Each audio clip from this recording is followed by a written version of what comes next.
سوال: آپ صلی اللہ علیہ وسلم کا نام کیا تھا اور کس نے رکھا؟ جواب: محمد احمد آپ کے نام تھے۔ دادا عبد المطلب نے آپ کا نام محمد اور والدہ مکرمہ نے احمد رکھا۔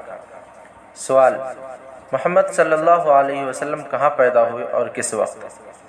جواب: مکہ معظمہ میں آپ کی ولادت ابو طالب کے مکان میں صبح صادق کے بعد طلوع آفتاب سے پہلے ہوئی۔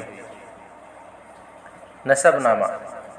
سوال: آپ کے والد مکرم اور والدہ محترمہ کا کیا نام ہے؟ جواب: والد کا نام عبداللہ اور والدہ کا نام آمنہ تھا۔